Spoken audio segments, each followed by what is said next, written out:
Em Daniel capítulo 9, o anjo Gabriel, ele revela para Daniel que em 70 semanas, na verdade 69, chegaria o Messias. E ele dá um prazo para a chegada do Mashiach. Ele diz o seguinte, desde a saída da ordem para edificar Jerusalém até o Messias, o Nagid, né, ali no hebraico, o príncipe, 7 semanas mais 62. Vou fazer uma piada. Quem dera que os judeus soubessem a Bíblia hebraica, quantos evangélicos sabem? Não sabem, não. Não sabem. Talvez a massa. Você sabe que não. Não, é uma coisa boa. Agora vem você pra cá, Dudu. Agora vem você pra cá. Vem você pra cá. Não é, que não tem uma briga. Isso eu tô querendo mostrar desde o começo. Não, isso é verdade. É verdade ou não? Vocês sabem melhor. Sim. Agora vamos lá. Os versículos.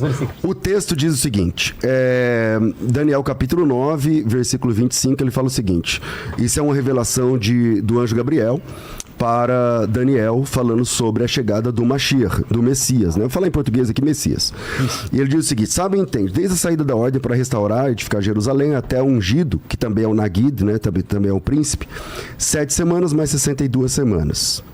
Quer dizer, ele dá uma data, ele dá um prazo para a chegada do Mashiach. Esse prazo se cumpre perfeitamente na chegada de Jesus. Perfeitamente. Vocês podem discordar à vontade, mas eu posso dar aqui números, porque na história, a ordem da saída para restaurar e edificar Jerusalém foi em 445, antes de Cristo. Na verdade, em 14 de março de 445 a.C. E a entrada de Jesus, quando ele é aclamado como rei, Messias, ali na entrada triunfal, isso acontece no dia 6 de março do ano de 32. Entre os dois, dão exatamente as 69 semanas de anos. Se Jesus não é o Mashiach, quem é esse Mashiach profetizado aqui? Essa profecia não deu certo? O Rebbe, né? Fala você. Vamos lá. Aí vai ter que ter outro debate. Ainda tem um minuto, né? Tem um debate entre eles agora. Ele que vai decidir. Você que vai responder. Eu ainda tenho um minuto. Deixa eu só completar. Vou tirar que tá ficando calor. Eu só quero... Eu vou tirar. Pode? Que é isso, Não pode tirar, não pode tirar. Pode, mas... Esquentou aqui. Gente... Tá estreito pros rabinos. Vai, Tassos. Vai. Eu sou o que menos falei até agora. Você vai ser o próximo a falar.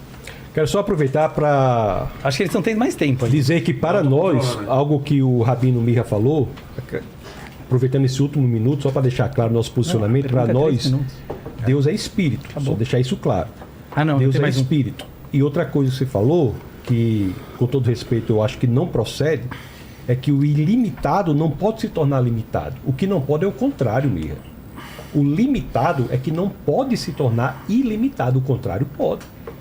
Então as escrituras dizem que esse Deus ilimitado, por amor a nós, se despiu de sua divindade para morrer em nosso lugar. Só para deixar bastante clara essa posição, para responder aquela primeira pergunta e agora voltar à questão que o pastor César trouxe. Bora lá. Vamos lá, antes de falar de Daniel 9, eu preciso voltar àquela a tua primeira resposta, que quando você vem e fala o seguinte, os judeus não são donos de Deus. Quando você fala isso, você entende da minha fala original como se fosse que eu falei que judeus são donos de Deus. Imagina, nós somos obrigados a espalhar para o mundo a unicidade de Deus e dizer que Deus é Deus de todo mundo, é Pai de todo mundo.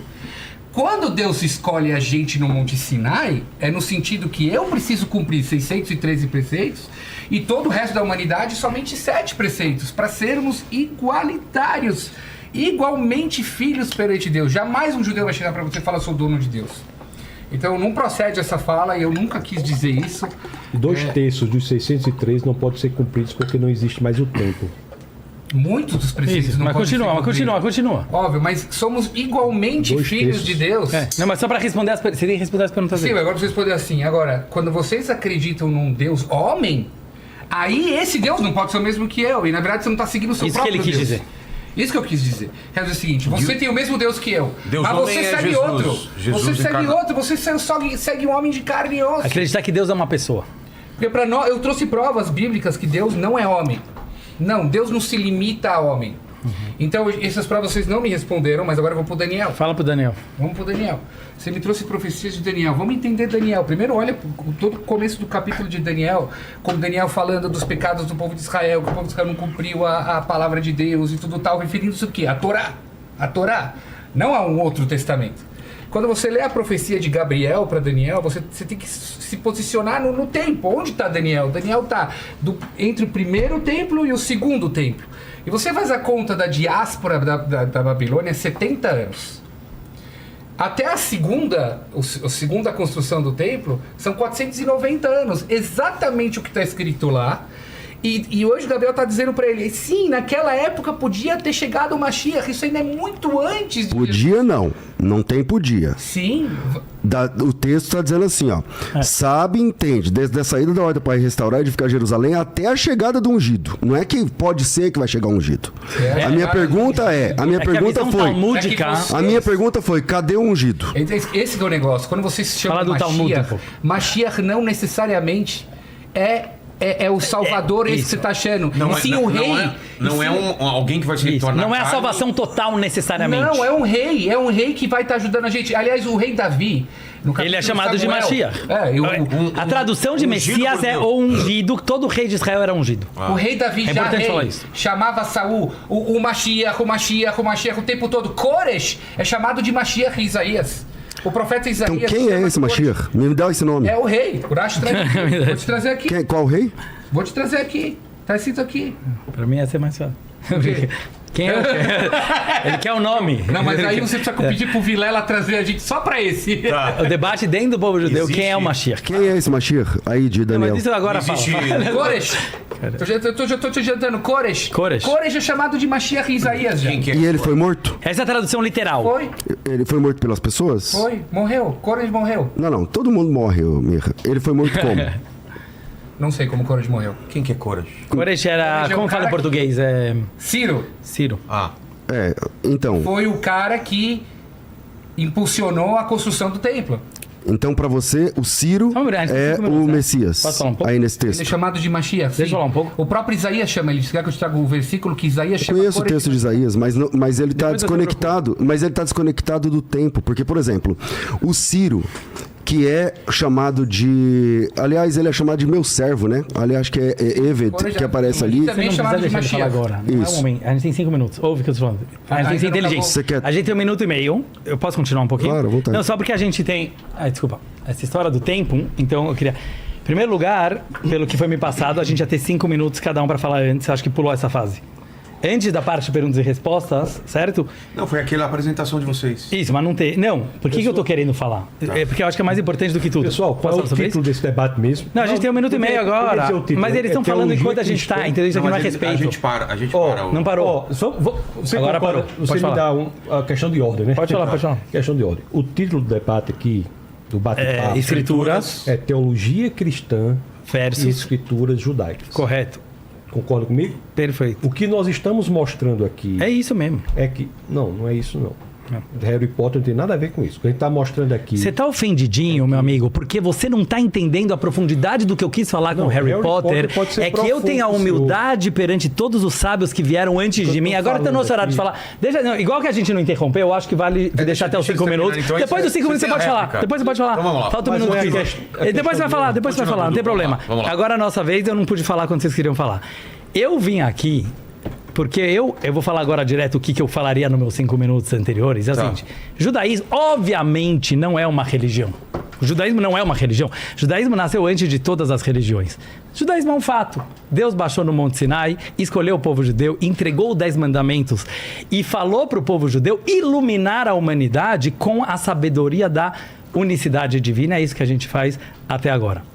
Não tem competição, e eu acho isso uma infantilidade, Vilela, tão grande. Eu estou trazendo para o nosso mundo agora, que é beira o ridículo e o absurdo.